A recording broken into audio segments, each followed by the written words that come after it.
Hebreus 9, versos 23 ao 28. Diz o seguinte a palavra de Deus, irmãos, na versão King James. Era necessário, portanto, que as figuras das coisas que estão no céu fossem purificadas com tais sacrifícios. Mas as coisas celestiais em si seriam purificadas com sacrifícios superiores a estes. Porque Cristo não entrou em um santuário feito por mãos que são figuras do verdadeiro, mas no próprio céu, para agora aparecer na presença de Deus por nós. Verso 25.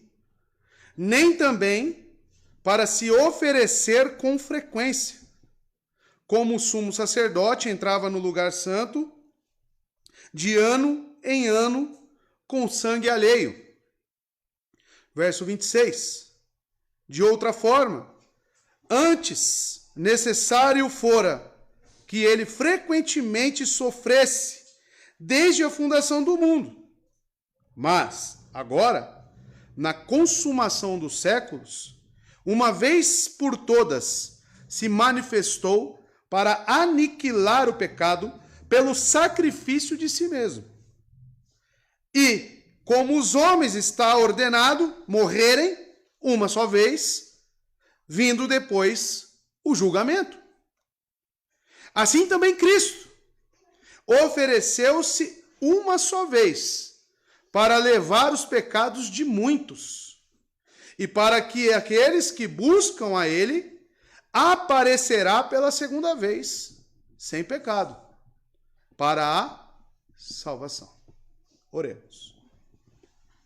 Deus eterno, a sua palavra santa, inerrante, infalível, poderosa, apta para ensinar, exortar, corrigir e salvar. Está sendo aqui, Deus, pregada e anunciada mais uma vez nesta casa, Deus. Que o Senhor nos dê ouvidos, corações, para poder absorver os ensinos da mesma.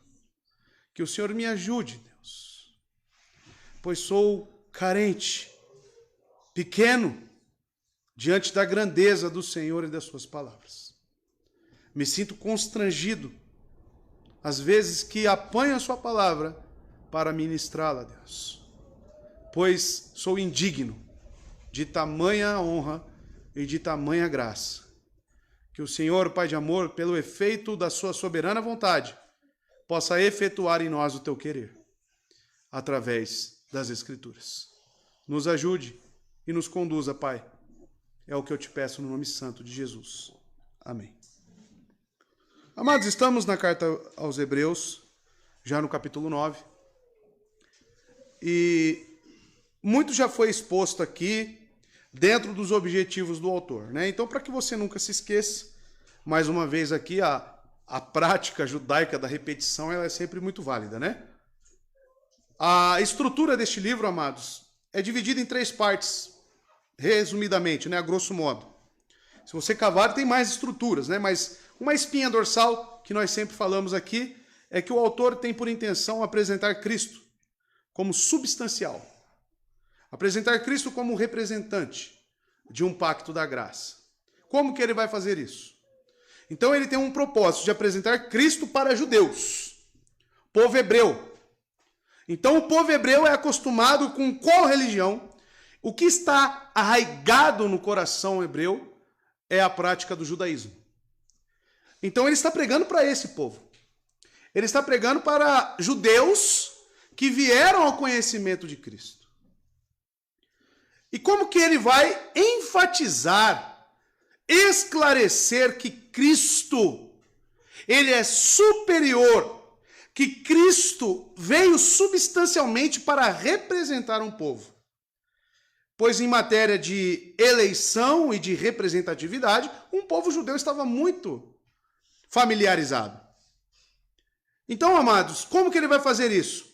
Ele vai pegar o Antigo Testamento, ele vai pegar todos os pactos que foram feitos na Antiga Aliança, as prefigurações contidas nelas, e vai trazer para a sua consumação, a sua exemplificação em Cristo. Então é por isso que ele faz muitos comparativos. Ele olha para o sistema sacrificial, ele olha para o sistema sacerdotal levítico, ele vai olhar para as peças-chave da antiga aliança, Abraão, Moisés, Arão, e vai comparar tudo com quem? Com Cristo. Então, amados, essa é a forma, o modus operandi do autor, para sumariar, né, e explicar aqui Jesus Cristo como representante do pacto da graça. E por último, irmãos, ele pretende exortar os fiéis, porque essa igreja está enfrentando um problema de apostasia. Essa igreja, muitos aqui que vieram ao conhecimento do cristianismo, receberam de bom grado, Hebreus 6 deixa muito bem claro isso, participaram da graça e da ação do Espírito Santo na igreja, porque por mais que um ímpio entre aqui, irmãos, e não tenha o Espírito, ele se faz participante pela vida dos outros crentes. Ele recebe da mesma palavra e voltam atrás em suas vidas. Esses amados, como diz o autor de Hebreus, estão crucificando Cristo para si mesmos. Mais uma vez. Então ele tem esse desafio: exortar os fiéis a permanecerem firmes. Então ele vai ter uma sistemática aqui, uma metodologia. Ele vai repetir muitos ensinos, ele vai aplicar esses ensinos, que muitas das vezes são citações do Antigo Testamento, e logo vai exortar, tá? Então ele cita, ele aplica já explicando, e depois ele exorta, né? Então essa vai ser a metodologia aqui do autor de Hebreus. Então não se esqueça, a coluna vertebral do livro de Hebreus inteiro é apresentar Cristo como substancial, representante do pacto da graça. Como que ele vai fazer isso? Que é o segundo ponto, esclarecendo as tipologias e comparando Cristo com cada uma delas. E por último, exortando os fiéis a permanecerem firmes. Qual o contexto do capítulo 9, irmãos? Na epístola de Hebreus. Se vocês já perceberam, cada capítulo tem uma mensagem central. Cada capítulo ele se preocupa em trazer ali um assunto-tema. E, por exemplo, no capítulo 5, ele destacou que Cristo é superior a Arão. Ele discorreu sobre isso. No capítulo 7, ele pegou a figura de Melquisedeque e trouxe em Cristo, dizendo que Cristo é um sumo sacerdote da ordem de Melquisedeque. Por quê? Melquisedeque não tem linhagem. Melquisedeque, nas Escrituras, não tem a contabilidade de dias em que ele viveu nessa terra. Não se sabe. Ou seja, Cristo é um sumo sacerdote de uma linhagem não da ordem levítica, mas de uma ordem especial. Além de que Melquisedeque era rei de Salém. Então ele assumia sobre si a função de sacerdote e ao mesmo tempo rei.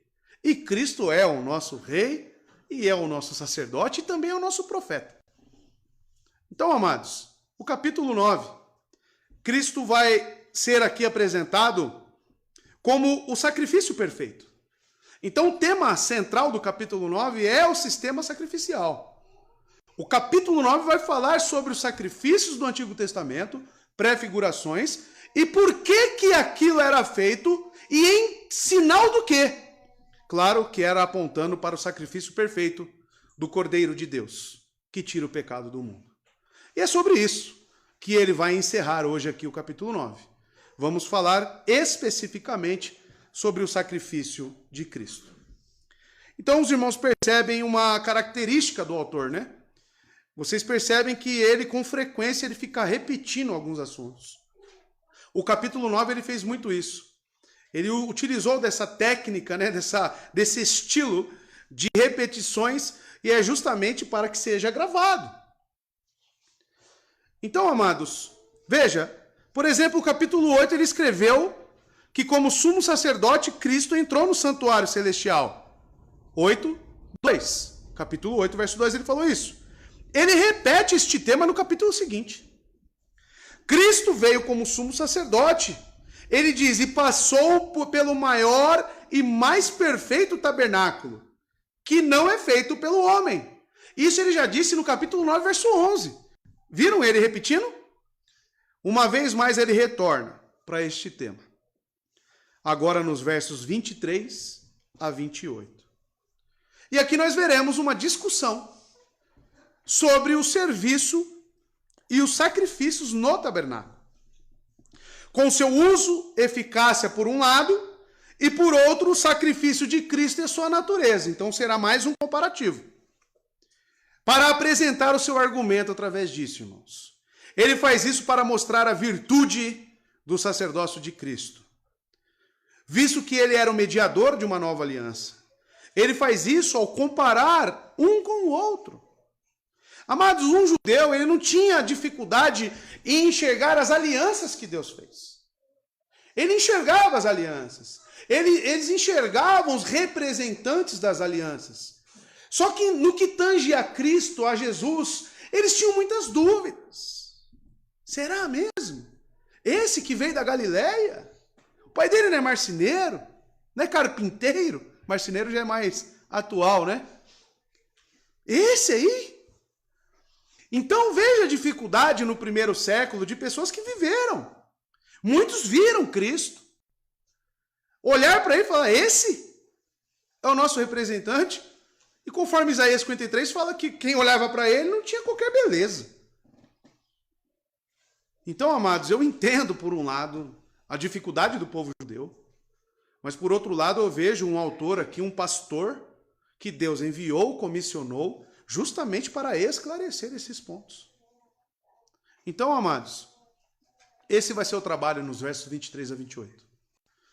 Já que um judeu tem dificuldade em compreender que Jesus, ele é o mediador, então ele vai pegar tudo aquilo que um judeu está familiarizado, com o sistema sacrificial, e principalmente com o sistema sacrificial, porque é aquilo que traz perdão para os pecados. Então, quando eu penso em estar em paz para com Deus, eu penso em um sistema sacrificial, claro que pensando como um judeu. Concordam comigo? Então, se você fala com um judeu, vamos falar de perdão de pecados, esse é o tema. O que ele vai falar com você? Sistema sacrificial. É isso que ele vai falar. E o autor de Hebreus vai justamente com esse tema, ele vai exemplificar tudo em Cristo.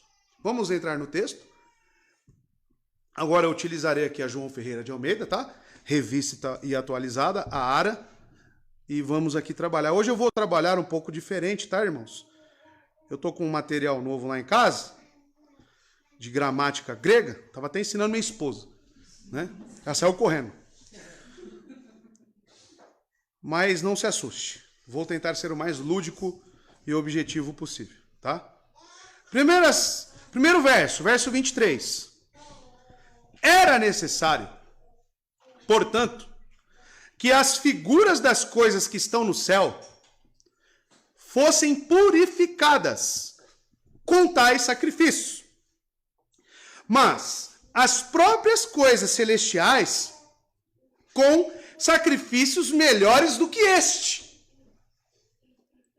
Primeira coisa que o autor fala é: era necessário, portanto. Nós temos aqui um substantivo acompanhado posteriormente de uma conjunção. A palavra era necessário, ela tem uma função chave nessa oração aqui, irmãos, nesse versículo. Por quê? Se trata aqui, amados, de um substantivo nominativo. E o que é isso? O que é esse nome escabroso aí, pastor? Um substantivo nominativo, irmãos, é aquilo que designa algo específico.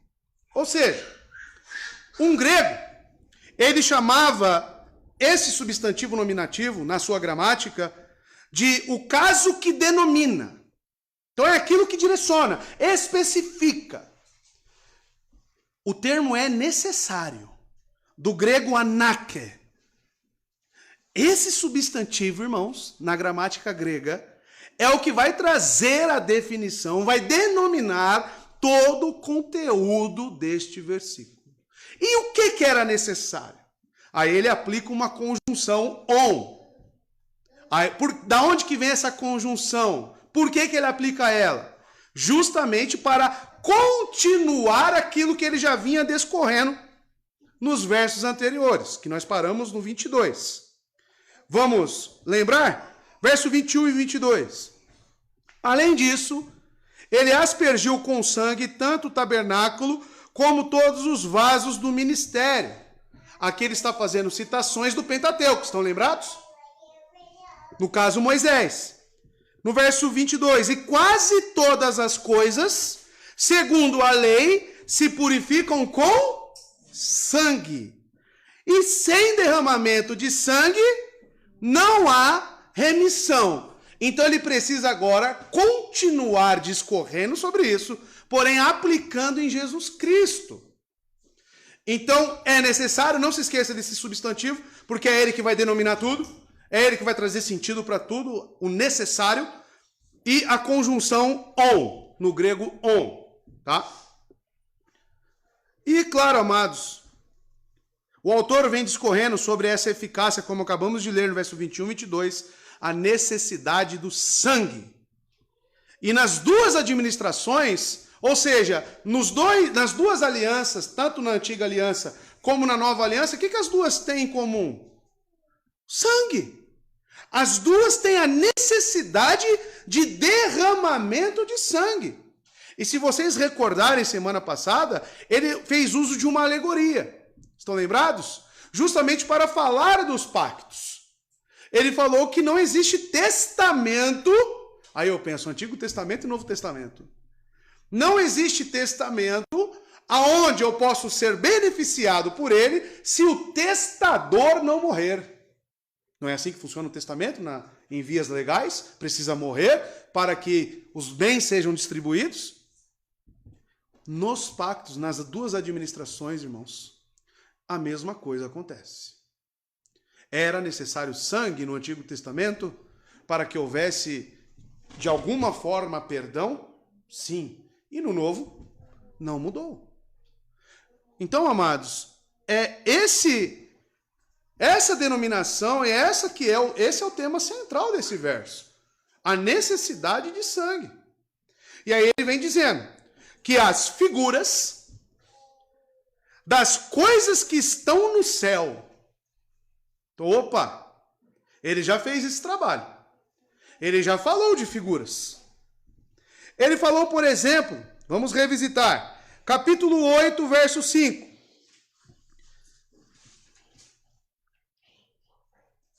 Aqui ele está falando sobre a ordem levítica de sacerdotes.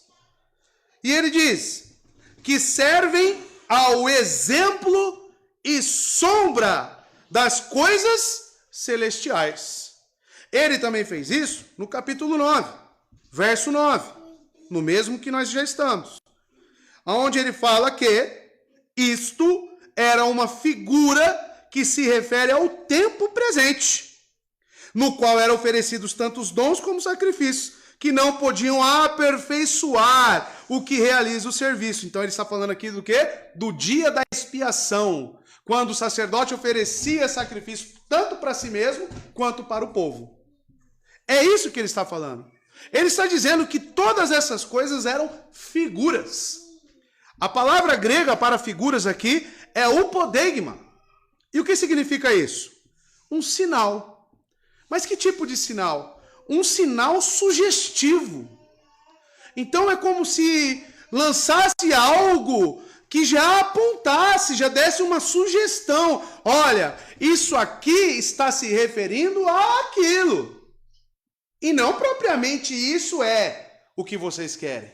Mas isso aqui é uma figura, como diz o autor de Hebreus. Essa palavra grega, amados, é um outro substantivo. Já aqui é um substantivo acusativo. E qual que é a função na gramática grega de se empregar um substantivo acusativo? Ele, amados, é antes de tudo usado para limitar a ação do verbo. Então veja, o verbo vai entrar mais para frente, que é purificar. Então, esse substantivo, ele está agindo em conjunto com o verbo que será empregado. E ele faz o quê? Ele limita a ação do verbo. Então, ele é acusativo. E conta a sua extensão também. Porque o verbo em si, irmãos, o verbo ele vai trazer uma informação. O substantivo acusativo, ele vai limitar. Por exemplo, o verbo pode falar que, ele me amou. O substantivo acusativo vai falar, mas o quanto que ele te amou? Então ele vai restringir, ele vai limitar, ele vai falar sobre a sua extensão, direção ou alvo. Logo, ele frequentemente responde à questão, qual é a distância? Tudo isso substantivo acusativo. Em muitos aspectos, isso fluirá como uma ideia indefinida, tá? Então veja, esse termo figuras, ele está relacionado com a purificação que será na continuação, para que fossem purificadas. O termo purificadas aqui é um verbo. Então, quando eu olho para figuras, eu estou olhando para que tipo de purificação é essa? Que ele está limitando essa purificação em quais níveis? Então veja, essa figura, o upodegma, ele está falando sobre o tabernáculo, com todos os seus utensílios, construído por quem? Por Moisés. Tudo isso era figura. Uma cópia e sombra do que está no céu. O santuário celestial é maior, perfeito, e não é feito por mãos humanas. Cristo, segundo o autor de Hebreus, ele entrou neste santuário celestial. E que depois que ele derramou o sangue na cruz do e permitiu o acesso a todos os eleitos. Então, amados, as coisas que os judeus estavam acostumados eram as figuras. Mas o que diz a continuação do texto? Até mesmo essas figuras, até mesmo essas coisas que não aperfeiçoavam ninguém, elas deviam ser purificadas. Então veja, que as figuras das coisas que estão no céu fossem purificadas com tais sacrifícios. Veja, amados, a palavra purificar aqui, o verbo purificar, ele vem da palavra grega katarizo, e significa limpar, remover a sujeira. E aqui, amado, está o verbo que age em conjunto com o substantivo que eu falei. A restrição da ação do verbo está justamente para a necessidade. Lembra lá o começo da palavra necessidade, que é central? Ou seja, para tudo que se envolve com Deus, para tudo que é destinado para a religião com Deus, existe uma necessidade. Qual é? Purificação. Retirar mancha. O autor enfatiza que todas as prefigurações do Antigo Testamento eram purificadas. Quem dirá as da Nova Aliança, representadas em Cristo Jesus? Amados, isso já me chama a atenção. Por quê, amados? O verbo katarizo, isso me chamou a atenção de uma forma. Por quê, amados? A forma que foi construído esse verbo, a ideia que ele passa, ele é um verbo infinitivo, irmãos. Um verbo infinitivo no tempo presente e na voz passiva. O que isso significa? Os verbos infinitivos, irmãos, quando usados, e ainda mais com uma preposição, porque esse fossem purificadas, na verdade, fossem. Então passa uma ideia de uma preposição que precede ela. E quando é empregado dessa forma, amados, elas têm conotações adverbiais. Ou seja, que exprimem, o que é um advérbio? O que um advérbio faz? Ele traz qualidade. Ou seja, as coisas de Deus precisam ter qualidade. Qual qualidade? De ser purificada e santa. Amados, o infinitivo, o verbo no infinitivo, na gramática grega, ela indica propósito. O alvo da ação. Sabiam disso? Quando eu tenho um verbo infinitivo, ele está indicando o quê? O alvo da ação. Ou estado. Ou seja, é um verbo controlador, é um verbo regente. Ele visualiza o quê? Resultado. Qual que é o resultado, então, das coisas de Deus? Que sejam santas, que sejam purificadas. Deus não aceita nada que não seja purificado com sangue. Ah, pastor, mas isso é só na antiga aliança. Porque ele enviou o seu filho justamente para remir, para santificar um povo particularmente seu, dedicado ao quê? Às boas obras. Isso já nos traz algumas limitações. Porque se o verbo está me indicando propósito, eu penso, então tá bom. Eu olho para o meu serviço para Deus. Eu olho para a minha função para Deus. A minha função, pastor, se ela não for consagrada, se ela não for feita no sangue de Cristo, Deus jamais a aceitará. Agora eu penso, pessoas que não estão neste sangue e que estão trabalhando para o Senhor. Ou seja, obras maculadas, obras imperfeitas. Ah, pastor, mas as nossas obras também são imperfeitas. Nós estudamos isso no capítulo sobre boas obras. Mas nós temos o Espírito Santo. E nós estamos num pacto da graça. E quando Deus olha para mim, ele enxerga Cristo. E as minhas obras são aperfeiçoadas nele. E Deus aceita. Então, amados, essa palavra fossem também ela é muito significativa. Porque, como eu falei para os irmãos, é como se fosse a preposição, né, em. É for em, fossem, é estar nele, é dentro de Cristo. Amados, não existe condição de ninguém se aproximar a Deus, de nenhuma religião. Olha porque o cristianismo é o único caminho, porque é somente estando nele que Deus pode aceitar alguma coisa nossa. Somente com base nesse sangue, nessa representação. Olha como é importante a construção. Aí você pensa, essa palavra purificadas, catarizo, ela vai ser aplicada dessa forma em todos os versos quando eu encontrar? Não. A gramática grega, ela foge à regra do que nós conhecemos da gramática do português. Porque uma palavra, ela pode ter diversas aplicações de tempo, de verbo, de voz. E a voz aqui também é muito importante.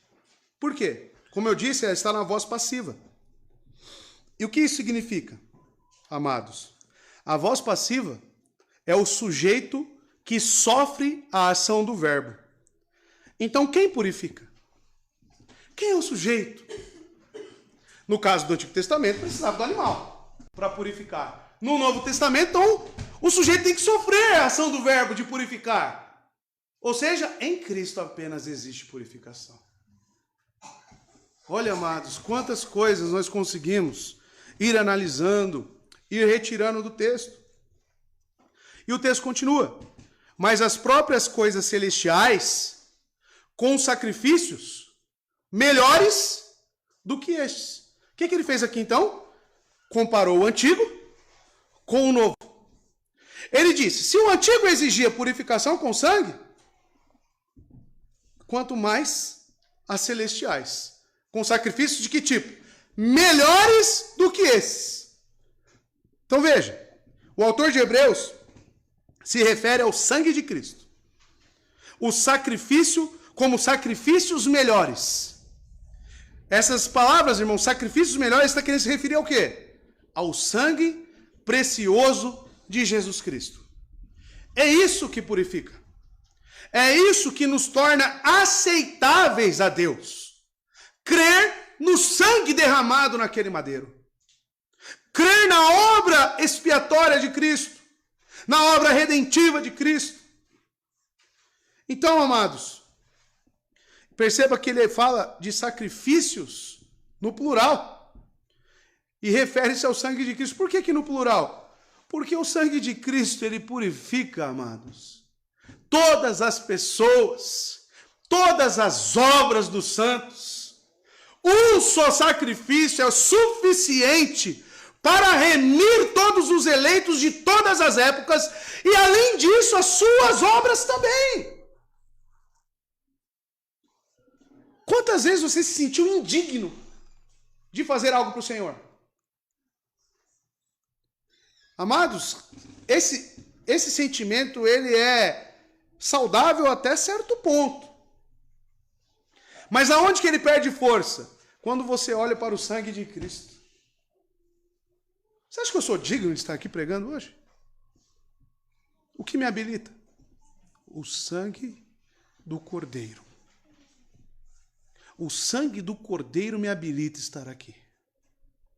O sangue do Cordeiro deve me habilitar a fazer trufa, a estar ali no multimídia, a dar o meu melhor. O sangue do Cordeiro. Será que é séria essa aproximação que nós fazemos de Deus? Será que é algo que eu devo realmente olhar com profundidade?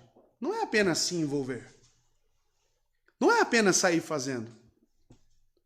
Se você não crê em Cristo, não ponha suas mãos no que é santo. Você precisa estar no sangue. Você precisa ser representado por Ele, senão Deus não aceita suas obras, não aceita a sua pessoa, não aceita a sua alma. Somente nele. O único caminho para o homem é crer no sangue do Cordeiro. É isso que o autor está passando. É isso que ele está ensinando. Já que o povo judeu precisava de mediadores, precisava de sacerdotes e sistemas sacrificiais, pois bem, eu apresento um sacerdote da linha de Melquisedeque, da ordem de Melquisedeque, e ao mesmo tempo que ele é sacerdote, ele é o sacrifício. Está aqui. E ele vai falar que tipo de sacrifício é esse. Mas algumas perguntas devem ser respondidas antes. Porque ele disse que as próprias coisas celestiais também necessitavam, correto? Serem purificadas com sacrifícios melhores. Não foi isso que ele disse? Que ele quer dizer no texto? Aí você não pensou? Coisas celestiais precisam ser purificadas. As coisas que estão no céu já não são puras? As coisas que já estão lá, onde Deus está, as coisas celestiais, já não são totalmente santas? Por que precisam de purificação? Amados, o santuário ao qual ele está se referindo, as coisas a qual ele está se referindo, certamente não é feito pelo homem e, portanto, não está manchado pelo pecado. Você está correto. Ele não precisa, então, ser purificado. Mas o verdadeiro santuário, irmãos, diz o autor de Hebreus, é o próprio céu. Verso 24 vai ficar claro isso. O céu é o lugar onde Deus e o seu povo habitam juntos. É o lugar onde o povo de Deus o serve ao se oferecer como sacrifício vivo. O céu tornou-se um santuário para quem? Para o povo de Deus. Somente ao sentido de purificação das coisas celestiais. Somente, irmãos, quando o sangue de Cristo torna-se a base para a entrada desse povo para servi-lo, servir ao Deus verdadeiro. Então, quando ele fala era necessário purificar as coisas celestiais, na verdade ele está purificando o lugar onde nós estaremos. Ele precisa nos dar um banho para se apresentar diante do Criador. Ele precisa nos dar novas vestes. Estava lendo esses dias, ontem na verdade, a parábola do grande banquete. Chamou o povo, né, o próprio povo, todo mundo recusou. Não, eu tenho negócios. Não, eu tenho os meus animais para cuidar. Aí falou, então vai em todas as esquinas e chama todo mundo. Aí entrou um certo indivíduo, claro que é um exemplo, sem as vestes nupciais. E o rei falou, como você entrou aqui sem essas vestes? E o rei diz, lancem-o fora, no lugar onde há choro e ranger de dentes. Amados, nós precisamos de Cristo para abrir o caminho para nós e purificar aonde nós habitaremos com ele. E isso já foi feito. Por isso que ele disse, eu vou para os discípulos, eu vou para o Pai, mas vos prepararei morada. A casa do meu Pai tem muitas moradas. Ou seja, o sangue de Cristo, ele conquistou inclusive lugares celestiais para o povo eleito. O sangue de Cristo comprou isso aqui que nós temos. A igreja. O sangue de Cristo, amados, nos dá tudo. Nos dá condições. É com base nele. Então, você deve ampliar o seu pensamento quando você pensar que Cristo morreu apenas para te oferecer salvação. Isso é importante? Importantíssimo, mas eu diria que é mais do que isso. É mais do que salvação. É capacitação, é condição, é intercessão por nós, é perdão, é igreja, é tudo. É graça sobre graça. O que seria de nós sem o sangue de Cristo? Você não poderia estar aqui, agora. Não teria isso que tem te abençoado. Sem o sangue de Cristo, você não seria ninguém. Ninguém. Você não teria nada. E o significado aqui, então, é o seguinte.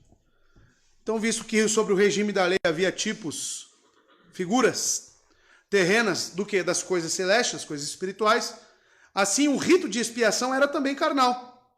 E, por assim dizer, figurativo. Ou seja, o sangue dos animais era figurativo. Então, os sangues ali era apenas para apontar. E a fé naquilo que apontava era o que realmente os santificava. Visto, porém, que o modelo celestial não admite nada que seja terreno, então ele requer algo mais além do sangue de animais. E aqui tem uma lição muito importante, se você perceber.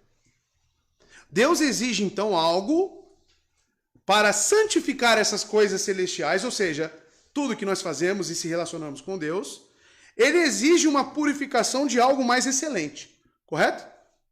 Um sangue mais excelente. Então a morte do testador, que nós vimos semana passada, é necessária para produzir genuína consagração do testamento. Agora, irmãos, algo que deve ser destacado é aqui.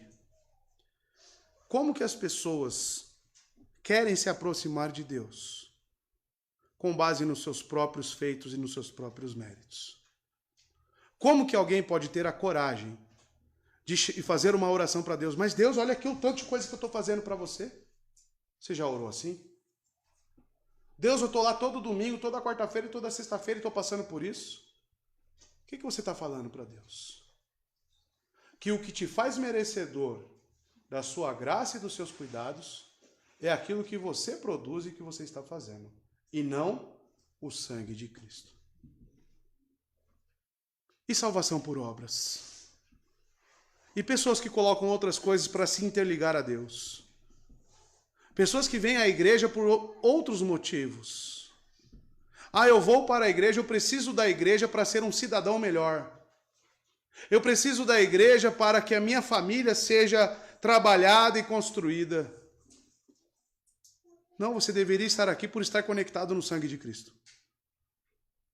Se você tem esse tipo de pensamento, de estar vindo à igreja para conquistar algo, você já tem um pensamento de meritocracia e de autojustiça. Estar aqui é uma consequência de estar no sangue dele. Ponto final. Ponto final. Ser cristão, ser participante do corpo, é estar no sangue dele. Ser lavado pelo sangue dele. Essas são as vestes nupciais. As vestes escarlates. As vestes que é pelo sangue do Cordeiro. É isso que nos lava e nos torna mais alvos do que a neve. Mais brancos. Brilhantes. O sangue de Cristo. Então, meu irmão, você não tem valor. Eu não tenho valor. Se eu estou aqui, quem tem valor? O sangue do Cordeiro. Isso sim tem valor. Não eu e você. Põe uma coisa na sua cabeça, meu amado. Você não pode produzir nada. Você não pode fazer nada longe de Cristo, sem estar nele. E se você ter um cuidado na sua leitura bíblica, a salvação é nele, as obras é nele, a igreja é nele, tudo traz um aspecto, as preposições aplicadas, é como se estivéssemos dentro dele. Tudo. Como que fica, irmãos? Eu quero que você responda e você nunca mais esqueça disso. Como que fica as pessoas que acham que pode produzir algo para Deus? E pode ainda barganhar com Deus? O tipo de frase é o seguinte, que... olha como sua vida tá. Sabe que sua vida tá assim? Você provavelmente já falou isso para alguém. É porque você não vai para a igreja. Peraí, então ele tem que... Vamos aplicar, então, o sentido dessa frase. Então, o fato dele estar daquela forma é porque ele não está em uma igreja. Ou porque ele não está em Cristo. Estar aqui é resultante de estar em Cristo. É isso que nós precisamos aprender. E se a pessoa está passando por tudo que ela está passando, primeira coisa, isso é providência divina, é da vontade de Deus. Não necessariamente significa que ela não esteja em Cristo. Pelo contrário, se ela está passando por grandes tribulações, é a grande probabilidade de que ela esteja em Cristo. Mas estar numa igreja é óbvio que ela estará também. Então perceba, irmãos, quantas coisas Cristo adquiriu para nós. Verso 24, vamos avançar um pouco mais. Pois Cristo não entrou num santuário feito por mãos, figura do verdadeiro, mas no próprio céu, para agora comparecer por nós perante a face de Deus. Pois Cristo não entrou, temos um verbo aqui então de entrar, num santuário feito por mãos. Significa, amados, aqui a palavra eis-erkomai, a palavra grande, mas ela significa ir para fora, vir para dentro, tá? Então é a questão de entrar, estar entrando. Ainda que Deus tenha rasgado o véu do templo de cima a baixo, quando Jesus morreu, estão lembrados disso nos evangelhos, Mateus 27, verso 51? O próprio Jesus nunca entrou, seu sacrifício nunca foi para algo terreno. Por isso que ele montou no quê? Na entrada triunfal ele montou no quê? Uma jumentinha. Ele não entrou num cavalo branco de rei, empinando, né? Mas o povo estava ali jogando os ramos, e jogar os ramos era característico de algum rei que está sendo nomeado. O próprio Jesus nunca entrou, amados, num santuário feito pelos homens. E quando o autor de Hebreus falou sobre sacrifícios melhores, no verso 23 ele disse isso, ele fez uma comparação entre os sacrifícios de animais e o sangue de Cristo. Embora prontamente vejamos que o sacrifício de Cristo é infinitamente melhor, percebemos que, em essência, a comparação é inadequada.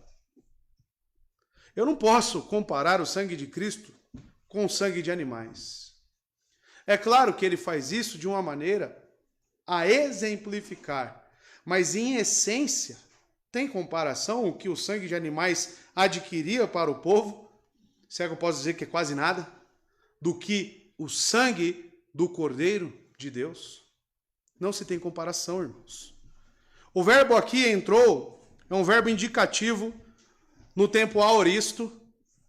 A voz aqui é ativa nesse verbo, tá? E o que é um verbo indicativo? É uma declaração de algo que é uma certeza. Então está indicando algo. O verbo aqui entrar, irmãos, entrou, é algo que está indicando que é certeza que entrou. Não tem chance de ser uma dúvida, de ser uma possibilidade. Cristo entrou. É isso. O tempo aoristo. O que é um tempo aoristo?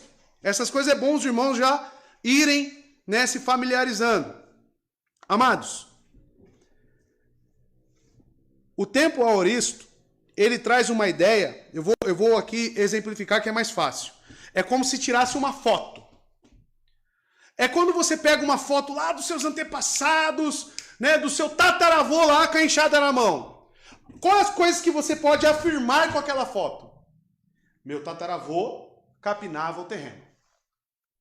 Agora você não consegue afirmar o quanto que ele capinava. O tempo que ele permaneceu capinando. O verbo aorista é isso, é como se fosse uma foto. O quando que Cristo entrou? Eu sei que ele entrou. Entenderam? Então, a qualidade do tempo aoristo ela é meio que indefinida. Por quê? Nós sabemos que Deus trabalha desde a eternidade. E de que tudo que ele faz para nós é atemporal. Quando que ele entrou? Eu creio piamente que, da mesma forma que o Cordeiro de Deus foi morto antes da fundação do mundo, ele entrou em representação aos seus eleitos quando? Desde sempre. Ele entrou. O verbo indica isso, irmãos. E a voz ativa? O que a voz ativa traz? O sujeito que sofre a própria ação, que executa a própria ação. É ativo. Ele entrou. O sujeito efetuando. Diferente do passivo, né? Que ele recebe a ação. Ele executa a ação. E quem é o sujeito de entrar? Quem é o sujeito aqui do verso? Pois Cristo não adentrou, está numa negativa, num santuário feito por mãos. Figura do verdadeiro, ou seja, não entrou naquilo que nós vemos. Ele adentrou um santuário superior. Ele está diante de Deus. Isso está no credo dos apóstolos, irmãos. Que é a figura do verdadeiro, né? Então Cristo não entrou nesse. Que é a figura. Cristo entrou no celeste. E o povo querendo fazer, os discípulos querendo fazer ele rei. Oh, o nosso rei! O monarca! Lá em João 6, querendo colocar ele à força para ser rei. Imagina dentro de Cristo o sentimento que ele tinha. Ele sabia claramente que não era para aquele propósito. Não é terreno. E quando eu penso isso, amados, que Cristo não veio para nos adquirir nada terreno, por que nós ficamos buscando coisas terrenas?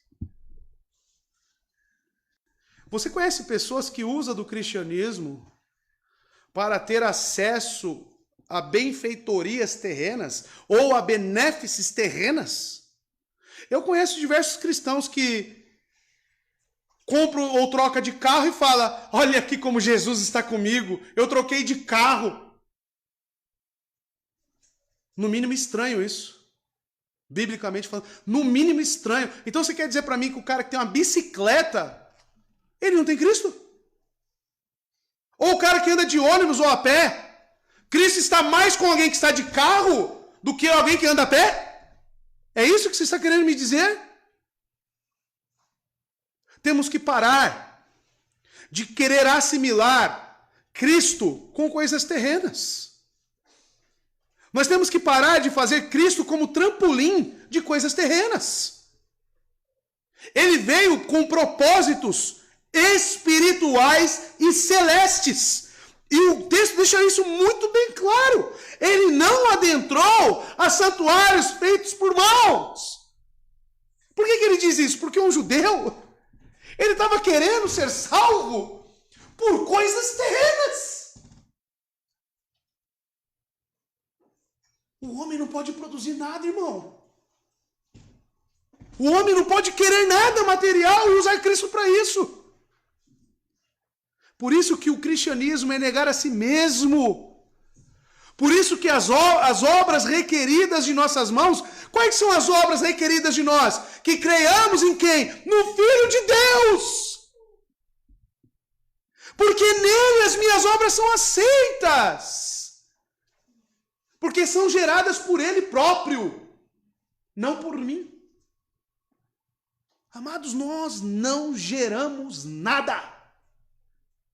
E você precisa ter isso, porque ouvir isso é uma coisa, viver isso é outra coisa. Viver isso é totalmente diferente. Olhar para as nossas vidas e falar: realmente eu não tenho valor nenhum, eu estaria perdido se Cristo não estivesse na minha vida. Se Cristo não tivesse olhado para mim e me salvado, me representado, então nós deveríamos, irmãos, estar alegres, sorridentes, e nunca com orgulho.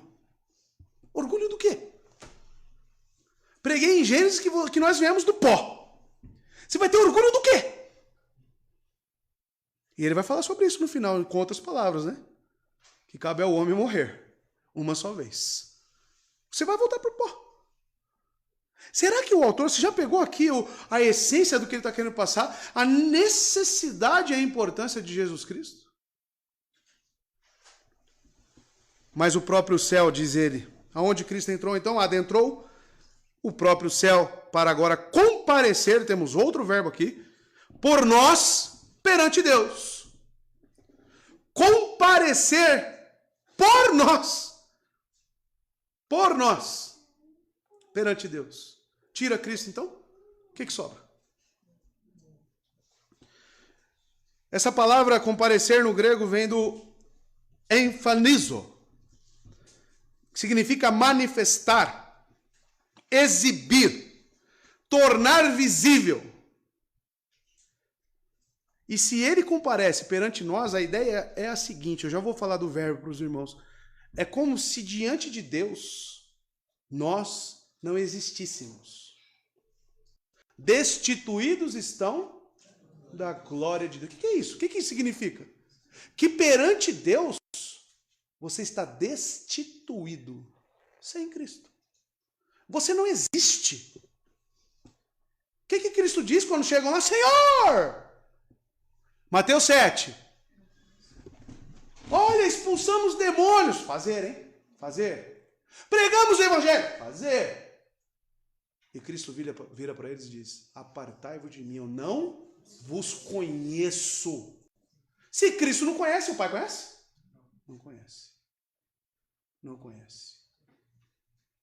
Amados, ele está dizendo que Cristo compareceu por nós perante Deus.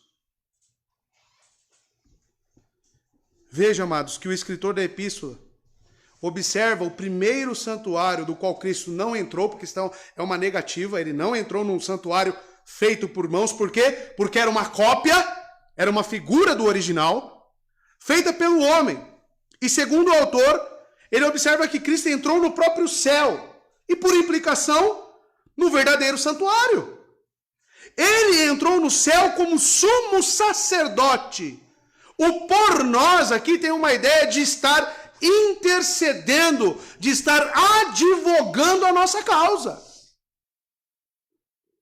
Nós temos um débito e Cristo se apresenta perante Deus, ele se exibe por nós dizendo, Pai, esse está no meu nome. Esse está na lista. Claro que isso é só uma maneira lúdica, né? Que a vontade do Pai e o conhecimento de quem é o eleito não tem essa conversa, na verdade. Não existe essa conversa. Mas é apenas para que você entenda qual o ofício de sacerdócio de Cristo. A mediação que ele nos oferece. O verbo aqui comparecer, irmãos, está no infinitivo. E o tempo? Engraçado que sempre que se refere a Cristo é no aoristo, né? Sempre que os verbos são empregados e o sujeito é Cristo, na gramática grega está no tempo aoristo. Que é o quê? Aquela foto que eu falei para os irmãos. Quando foi? Quanto tempo? Eternidade, irmão. Então, quando que ele se compareceu lá? Quando que ele mostrou a sua face pelos eleitos para Deus? Não sei, eu sei que é certo que ele entrou, que ele ofereceu isso, compareceu, e de que nós estamos sendo representados. O verbo infinitivo, como eu já disse aos irmãos, né, já trabalhamos aqui com outro verbo, no infinitivo, catarizo, né, que é purificados. É o mesmo sentido, tá? Exprime, você que já deve ter esquecido, né, que é muita coisa, o infinitivo ele traz o propósito, o alvo da ação. É como se fosse um advérbio, traz uma qualidade. Então, ser representado por Cristo é uma qualidade. Com certeza. Sou cristão. Quando você fala, eu sou cristão, o que você está afirmando? É uma qualidade que você tem. Que qualidade é essa? De que Cristo está perante o Pai te representando. Cuidado, hein? Cuidado, hein? Para falar isso aí tem que ter muita certeza. Tá? Tem que ter uma vida que representa isso. Já pensou? Aí vai ser igual Mateus 7, né? Eu chamo o Senhor. Querer abraçar? Quem é você? Trabalhador da iniquidade. Você sempre trabalhou com propósitos egoístas para você mesmo. Nunca foi para glorificar a Deus, porque você não crê em mim. E João 14, João 15, o 13 também, já mostra o que realmente é crer em Cristo. É aquele que obedece a sua palavra. É aquele que ama os seus irmãos. E tudo tem que estar nele. A videira é quem? Eu sou a videira verdadeira. Os ramos que estão em mim produzem frutos. O que não produz, corta e joga fora. A finalidade da sua obra, então, é destacada pelo autor, verso 25. Nem também, ou seja, mais uma negativa, então ele não entrou em um santuário feito por mãos humanas, nem também para se oferecer muitas vezes. Qual era o sistema que tinha que oferecer, vez por outra, Gessé? Sacrifícios. Ele está falando, não, Cristo não. Como sumo sacerdote de ano em ano entra no santo lugar com sangue alheio. Está falando aqui do dia da expiação. Tá? Nem também para se oferecer, muitas vezes. Temos um outro verbo aqui. Oferecer. Significa levar. Não só levar, mas é levar a. Conduzir a.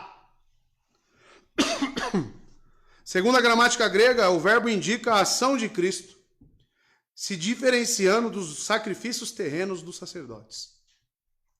Cristo, com seu próprio sangue, sacrifício perfeito, ofereceu-se a si mesmo de uma vez por todas. Ou seja, ter vidas purificadas apenas externamente está para sacrifícios contínuos.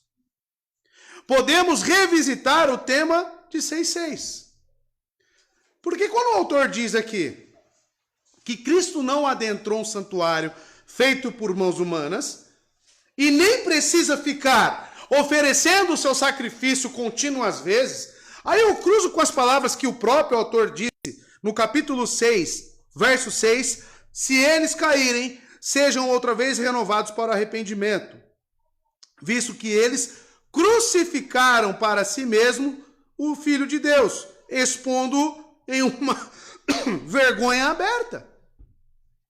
Pessoas, então, que precisam crucificar Cristo de novo, o que isso significa? Significa, eu vou te explicar o que significa. São pessoas que se dizem cristãs e não estão nele. Mas dê mais exemplos, pastor. Eu dizer que eu sou cristão e eu sou escravo do pecado ainda. Ou seja, a minha vida está dizendo que eu preciso que Cristo morra por mim de novo. Eu estou dizendo que eu preciso de um novo sacrifício. O que ele fez na cruz, aquele sangue vertido lá, não é suficiente. Porque temos aqui também nesta igreja não só os que estão apostatando. Nós temos também os judaizantes. Que o apóstolo Paulo, em Gálatas, chamou de falsos irmãos. Pessoas que sincretizam o cristianismo com salvação por obras. Amado, desculpe. Você pode discordar de mim. Tranquilo. Mas, biblicamente falando, eu não consigo respaldar a salvação de alguém que crê, confia em suas obras para ser salvo. Eu não consigo. Eu não consigo. Porque, amados, olha o texto que nós estamos trabalhando. Olha a ênfase do autor. Olha o que Paulo já expôs aqui, Gálatas. Olha o que nós já vimos. Amados, Cristo com seu próprio sacrifício perfeito. Ele ofereceu a si mesmo. De uma vez por todas. Ou seja, ter vidas purificadas apenas externamente, o que significa? Sabendo que o sacrifício dele, como disse o autor, Purifica o que? As nossas consciências. Essa consciência aqui está para o interior do homem. A alma do homem, as vontades do homem. Então não é um ato simplesmente exterior. É algo que vem de dentro para fora. Qual é a advertência dele para os fariseus? Vocês limpam o copo exteriormente, mas e por dentro? Ele chama os fariseus de sepulcros caiados. Você sabe o que é um sepulcro caiado? É aquele adornado com mármore, todo polido, lindo por fora. Mas e por dentro? O que tem dentro de um sepulcro? Só carniça. Você vomita sentir o cheiro de um homem morto. De tão podre que nós somos. Do que adianta estar no sangue de Cristo? É ter uma purificação interior e não exterior. Por que estou enfatizando isso? Porque não precisa ficar oferecendo sacrifícios um após o outro. As nossas vidas, uma vez que falamos que estamos em Cristo, nós temos que andar na dignidade da nossa vocação. Isso não é exteriormente apenas, irmãos. Isso é algo que flui do meu coração. Se eu peco, como que eu fico? Hoje mesmo cometi um pecado que eu tive que chegar, minha esposa chegou, eu confessei para ela e oramos. Foi, me ajuda em oração. Mas eu podia ficar com a boca fechada. Eu falei, me ajuda, minha esposa. Me ajuda, ora por mim. Porque eu sei que o meu coração não está contente com os meus pensamentos, com as minhas atitudes, com as minhas palavras. Por que não está contente? Porque eu sei o que aquele sangue significa. Eu sei quem é aquele que morreu. E para mim estar nele, é pela graça somente. É pela graça somente. Vocês perceberam já os salmos? Principalmente Davi, quantas interjeições ele utiliza? Senhor. Deus. As interjeições, irmãos, exprimem sentimentos. Angústia, aflição.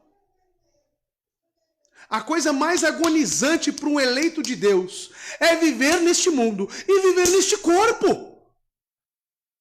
Como diz em Romanos, aguardamos com expectativa, com grande expectativa, não só nós, mas a natureza toda, a remissão, a libertação completa. Paulo ainda diz, quem me livrará deste corpo da morte? E alguns falam que Romanos 7 não é ele convertido falando. É quem então? Ele voltou no tempo e...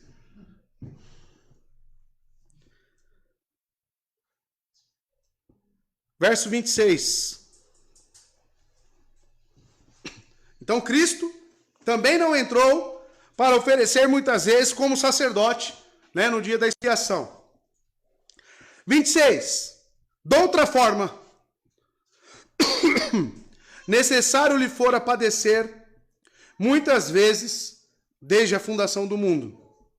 Mas, agora, então existe uma mudança aí, nesse mas agora, na consumação dos séculos, uma vez por todas se manifestou para aniquilar o pecado pelo sacrifício de si mesmo. De outra forma, ou doutra, depende da sua versão, o autor está enfatizando a ação concreta e única de Cristo, como uma possibilidade falha de ser equiparado aos preceitos da antiga aliança. Sacrifícios contínuos e carnais, ou seja, apenas externo. O que ele está fazendo? Aqui, de forma retórica, ele está aplicando o conceito. Se realmente ele fosse como os sacerdotes da ordem levítica, ele teria, então, que padecer muitas vezes, desde o quê? A fundação do mundo. Aqui nós temos dois verbos em conjunto. Quem está vindo nas aulas de gramática no sábado sabe quando temos dois verbos, um em complemento do outro, o que significa, né? É um verbo que acaba se tornando um adjetivo, um complemento do outro verbo, tá? Acho que aprendemos na última aula aqui. O primeiro verbo é dei, que é da palavra aí na sua Bíblia, fora. Necessário lhe fora padecer. Padecer é o outro verbo. Então, um está em sequência do outro. Ou seja, um está complementando o outro. O autor de Hebreus resume a questão em uma só frase. Se Cristo tivesse de se oferecer repetidas vezes, ele teria de sofrer muitas vezes desde a criação do mundo. E isso, é claro, não tem possibilidade alguma de acontecer. Mas perceba, o primeiro verbo, fora, do grego dei, é um verbo indicativo. Então, o que indica? Ação. O tempo, imperfeito. E a voz, ativa. O que isso significa?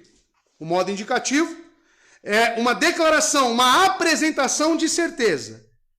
Então, veja, o tempo é imperfeito porque tem um aspecto interno. Ele está falando numa negativa, ele está falando de algo que é retórico, né? E a voz ativa indica o sujeito. Então, se assim fora nesse sistema da antiga aliança, Cristo tinha que se apresentar, ele mesmo, o sujeito, deveria se apresentar. E padecer vem do grego pasco. E é um verbo infinitivo no tempo aoristo, né? Então, sofrer. Cristo sofreu no mesmo tempo aoristo? Sim. Então, amados, o que o autor está querendo dizer? O que ele complementa? Que ele foi, na consumação dos séculos, uma vez por todas ele se manifestou. E nesse manifestou dele, ele morreu, ele sofreu. Amados, também o manifestou aqui, o verbo manifestar, também está no indicativo, no tempo presente e na voz aqui agora passiva. O que significa? Que esse manifestar de Cristo, porque ele está falando o quê? Na consumação dos séculos. O que é a consumação dos séculos? Plenitude dos tempos. O tempo determinado pelo Pai, aonde o Deus Filho tomaria a forma de servo, ou seja, a natureza humana, e executaria sua obra. Como nós já estudamos aqui a natureza de Cristo, nós sabemos que esse estado de humilhação de Cristo, ele é de duas formas. Quais? Vamos lá, quem acertar ganha um bombom. Ativo e passivo. O verbo aqui está colocando esse manifestar de Cristo na consumação dos séculos de forma passiva. Ou seja, ele ofereceu a si mesmo para cumprir a obra do Pai. Claro que tem um aspecto ativo, onde ele obedeceu a lei, ele se sujeitou a tudo. Mas tem esses dois, estou te devendo um bombom, hein? Agora. Uma trufa tá bom. E para que ele manifestou, irmãos? Diz o texto que é para aniquilar, do grego ateteses, o pecado pelo sacrifício de si mesmo. Eu destaco aqui esse substantivo acusativo, aniquilar. O que significa essa palavra? Abolição, anulamento, remoção, rejeição. Aboliu, destruiu, anulou. Antes de Cristo éramos representados por quem? Adão obedeceu ou desobedeceu? E nós também. Nosso representante. O que Cristo, ao vir, ao se manifestar, ao se sujeitar em tomar a forma de servo, o que ele fez? Aniquilou a desobediência do primeiro Adão, que consequentemente veio a morte. Ou seja, crente tem medo de morrer? Com certeza não. Por quê? Porque o nosso representante ressuscitou. Ele aniquilou o poder da desobediência, o poder do pecado, o poder da morte, e nós não estamos mais nisto.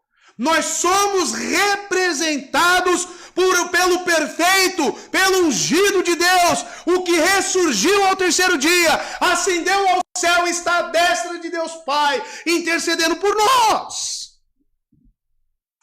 Esse é o Cristo.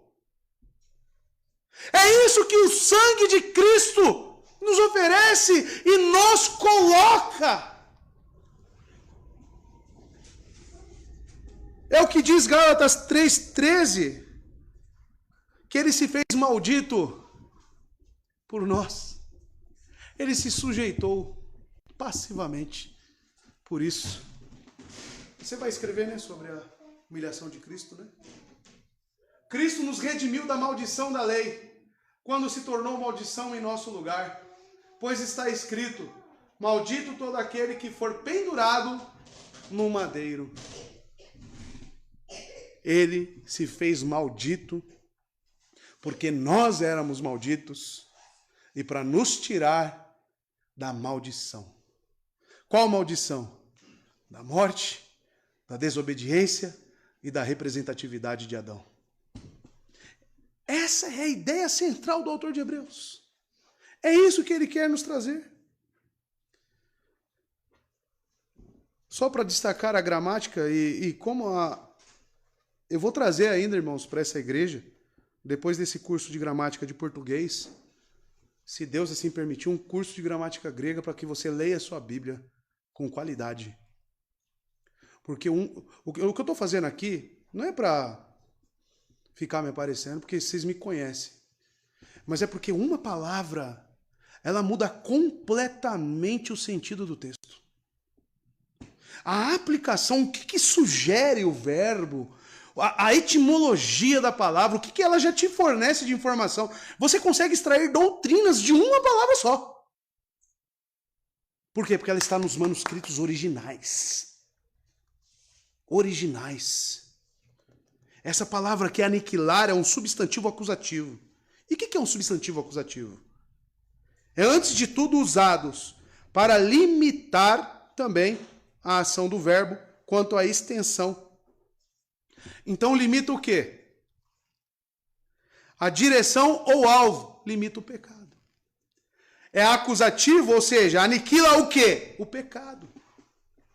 Aniquila de todas as formas, irmãos. E logo ele frequentemente responde à questão, como eu apliquei no outro substantivo no verso 23, qual que é a extensão do pecado? Então esse substantivo acusativo, ele está falando qual que é a nossa relação. Aqueles que creem em Cristo quanto ao pecado. Aniquilou, desapareceu, aboliu. Verso 27. E como aos homens está ordenado morrerem uma só vez, vindo depois o juízo. Então vejam, amados, de novo, nós temos aqui dois verbos aplicados, um em sequência do outro. Ordenado e morrerem. E como aos homens está ordenado morrerem uma só vez. Então um dando sentido ao outro. E no contraste expresso, nesses dois versículos, o termo uma vez assume um lugar proeminente. O homem está destinado a morrer uma só vez. E Cristo foi sacrificado quantas vezes? Uma só. Por causa do pecado de Adão, Deus pronunciou a sentença de morte da raça humana. Todas as pessoas enfrentarão a morte uma vez, assim como Cristo.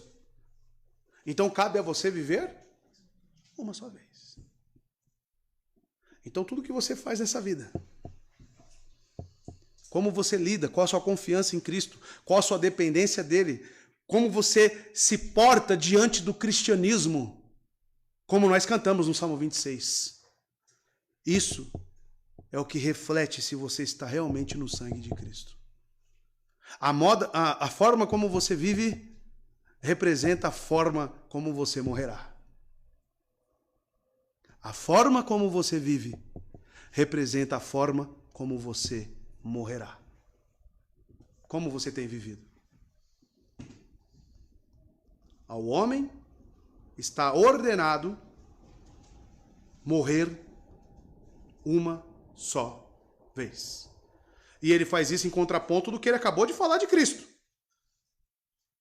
Que ele se manifestou Ou seja, derramou seu sangue, obedeceu ao Pai, morreu uma só vez também. Ah, quando eu ficar mais velho, aí eu me arrependo. O Evangelho de João diz: aquele que não crê já está condenado. Aquele que crê já está salvo. É salvo.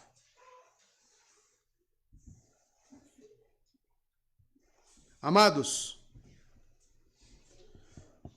e ele complementa: vindo depois o juízo. Por implicação, o homem recebe a pena de morte por causa do pecado. O autor de Hebreus indica tudo isso ao acrescentar a cláusula e depois disso enfrentar o julgamento. A morte e o julgamento seguem-se um ao outro. Estão intrinsecamente relacionados. Por que as pessoas, muitas delas, têm medo da morte? Por que você acha? Porque Deus te deu uma consciência. Quando Ele te criou lá em Gênesis, Ele te colocou uma alma. Isso é ser feito à imagem e semelhança de Deus.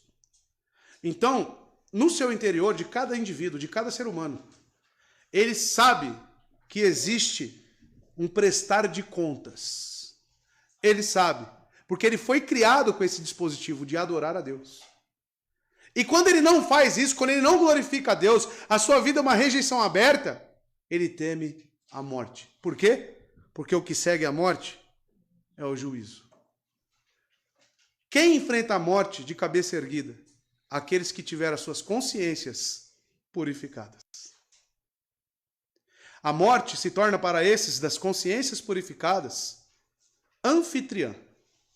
A morte é quem te pega e te coloca no colo de Cristo. Mas é necessário crer no sangue do Cordeiro. E verso 28 e último. Assim também Cristo, diz o autor, oferecendo-se uma só vez para levar os pecados de muitos, aparecerá segunda vez, sem pecado, aos que o esperam para salvação. Então veja, amados, assim também Cristo. Ele chama a atenção para o julgamento como tal. Não chama para o julgamento, porque a última palavra do verso 27 foi o juízo, julgamento. Mas ele chama a atenção para quem? Para Cristo. Ele dizendo que ele aparecerá mais uma vez, a segunda. Seu destaque final é que Cristo traz salvação àqueles que estão esperando por ele. E uma pergunta que você deve fazer ao texto: o que é esperar Cristo? O que é esperar? Como que você esperou sua noiva quando ela estava se arrumando lá? Você lembra do sentimento? Chegou, chegou, não chegou. Cadê? Você lembra do sentimento? Qual é o sentimento de aguardar o noivo ou a noiva? O que você faz? Já viu a parábola das 10 virgens? O que é esperar? O que é aguardar o nosso Redentor? Amados, o autor de Hebreus está colocando esse povo para pensar. E automaticamente todos nós. Ele introduz o tópico aqui. No capítulo seguinte, amados, ele vai aplicar, ele vai discorrer sobre isso. Ele diz que se nós deliberadamente continuarmos pecando, então tudo o que resta é uma terrível expectativa de julgamento, de fogo furioso que consumirá os inimigos de Deus. Sabe onde que ele falou isso? Se você for um pouco para frente, no capítulo 10, verso 26 e 27. O que é esperar é respondido no capítulo 10 por ele. Oferecendo-se. E aí você pensa, essa palavra já surgiu no texto. Uma só vez para levar os pecados de muitos. A primeira palavra, oferecer, foi lá no verso 25. Dá uma olhada aí. Lá era um verbo subjuntivo no tempo presente na voz ativa. Aqui, a mesma palavra, amados, Agora é um verbo no particípio, no tempo aoristo, na voz passiva e é um caso nominativo.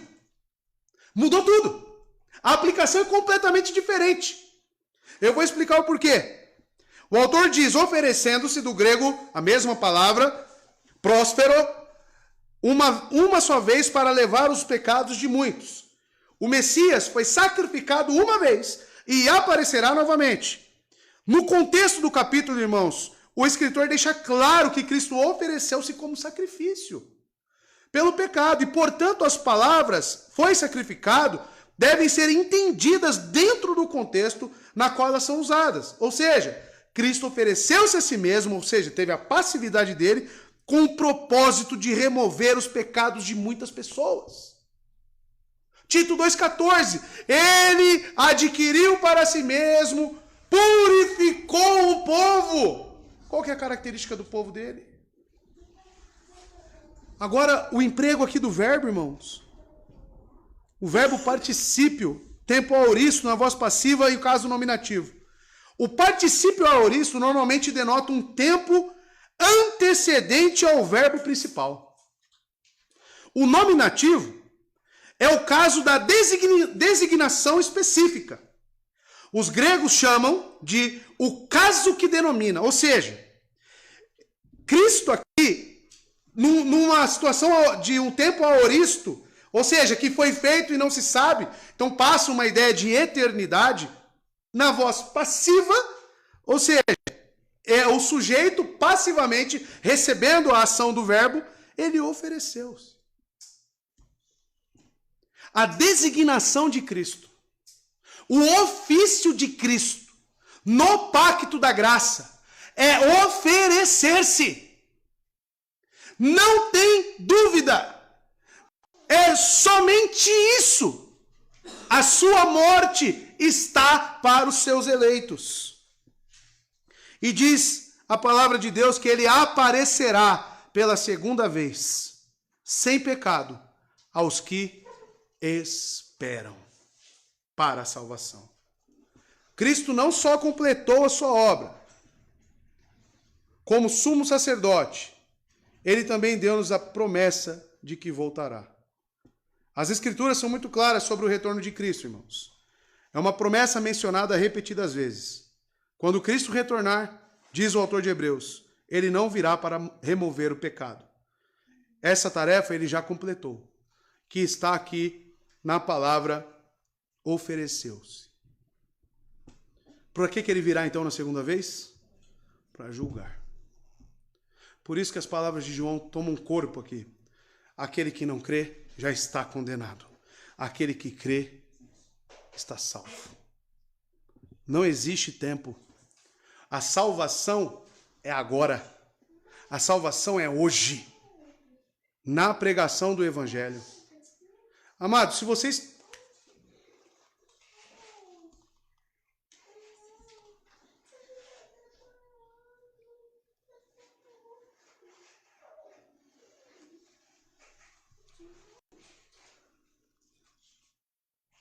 A palavra aguardar, irmão, esperar, é a palavra grega epekdekomai. É um verbo também no particípio, ou seja, está participando de uma ação. No tempo presente, a voz aqui é média depoente e é um dativo. Complicada essa palavra. Por quê? O particípio presente ele é usado durante o tempo simultâneo. Ou seja, essa simultaneidade, porém, é frequentada, concebida, dependendo, em particular, do tempo do verbo principal. Então, amados, ele aparecerá, é simultâneo a quem? A quem espera, a quem tem desejos para com Cristo. O verdadeiro dativo, que também está aqui nas características do próprio verbo, é usado para designar uma pessoa mais remotamente relacionada. Fala-se então de um interesse pessoal, mostrando a pessoa para por quem algo é feito. Ou seja, o esperar, esse verbo empregado, é sobre aqueles, é uma ação de Cristo, está relacionada com a sua segunda aparição, tá? Ou seja, aqueles que aguardam essa segunda aparição é da própria vontade gerada por Cristo. Essa é a ideia do verbo aqui, esperam. É por isso que eu sempre falo, amados, e as Escrituras dizem que nós devemos ter uma vida e andar dignos da vocação pela qual nós fomos chamados. É impossível você ser um eleito de Deus e não estar esperando por Cristo. Não estar aguardando por Cristo. Isso é um sentimento que não é gerado por você. É um sentimento gerado por Ele próprio. É isso que significa o verbo esperar. Ele aparecerá pela segunda vez, sem pecado, aos que esperam para a salvação. Então, o que é esperar, irmãos? A segunda vinda de Cristo? Com alegria, os crentes olham para o futuro e vivem vidas santas, purificadas. Por isso, esperar significa se livrar de todos os pecados e viver em liberdade em Cristo. Só então o Senhor habitará para sempre em seu povo, como prometeu. Como consequência do seu retorno, ele trará plena restauração a todos que ansiosamente o esperam. Quando Cristo habitar para sempre com seu povo, eles experimentarão salvação completa e livre. Daí vem o sentido aí do sem pecado. Porque Cristo, se não foi encontrado pecado em vida, sobre quem que está se referindo? Sobre aqueles que esperam, irmãos. Sem pecado será a libertação completa dos nossos corpos. E quem espera isso? Quem dá valor para a palavra, quem realmente tem ouvidos para ouvir isso. Quem tem ouvidos para ouvir, ouça, irmãos. A palavra de Deus, mais uma vez, foi pregada. Que você possa crer, confiar e se dedicar a isso. Vamos orar. Que Deus tenha misericórdia de todos nós.